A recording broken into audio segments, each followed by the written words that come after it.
Now, Japan's Prime Minister Takaichi has reaffirmed the country's long-standing commitment to its non-nuclear policy as the nation marks the 81st anniversary of the US atomic bombing.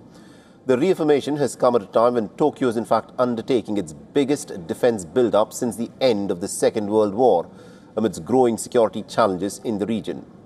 Around 50,000 people from 123 countries, including the atomic bomb survivors, the foreign dignitaries and government officials gathered at Hiroshima Peace Memorial Park to honor the victims of the US atomic bombing.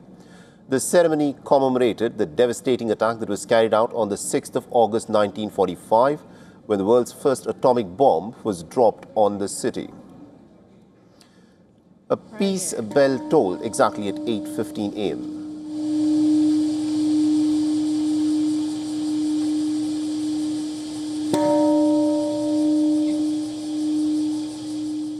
Now, this was the moment when the bomb exploded over Hiroshima. This was followed by a minute of silence to remember the lives that were lost in the tragedy.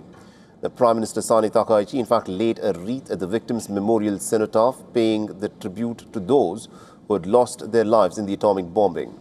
Takaichi said that Japan is the only country to have suffered atomic bombings during the war, and it has a responsibility to lead international efforts towards a world without nuclear weapons.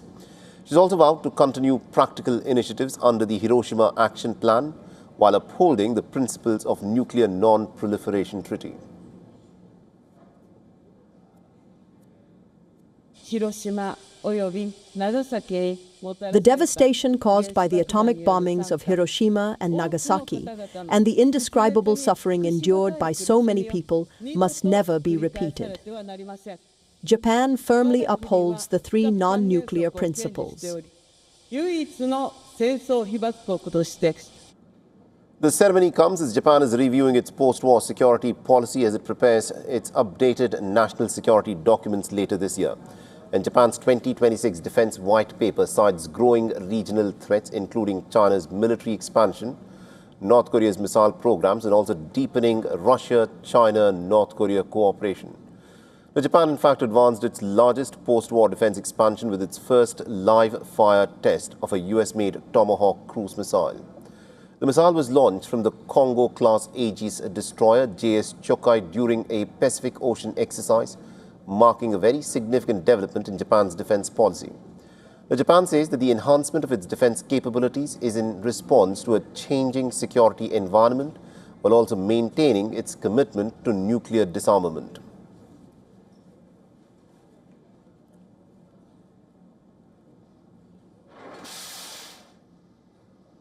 The Taiwanese President Lai Ching-te took part in the island's largest military drills of the year. The annual military exercises have come as the island is preparing for a potential Chinese invasion. The 10-day military exercise began with the Taiwanese President Lai Ching-te participating in a nighttime evacuation exercise. That saw him moving from his office to a command center. The Huang Kuang military exercises began on Wednesday and will run until the 14th of August, which is next Friday. Now, on the first day of the drills, dozens of reservists could be seen spreading out along a beach facing the Taiwan Strait. The reservists could be seen firing the Taiwanese-made assault rifles at targets on a shore, and reservists could also be seen training with mortars and rifles at a high school in the capital city of Taipei. The visuals show the reservists carrying mortar barrels into position and mounted them on bipods. They also drilled with rifles by moving into shooting positions and then simulating fire. The Taiwanese officials have tested the commander's ability to fight on the fly when enemy movements have defied expectations while temporarily limiting internet access for the very first time. Meanwhile, battle tanks and other armored vehicles conducted mobility maneuvers. On the other hand, the Black Hawk helicopters and Navy missile boats held emergency deployment drills. And furthermore, civilians also took part in the exercise that also will include air raid drills.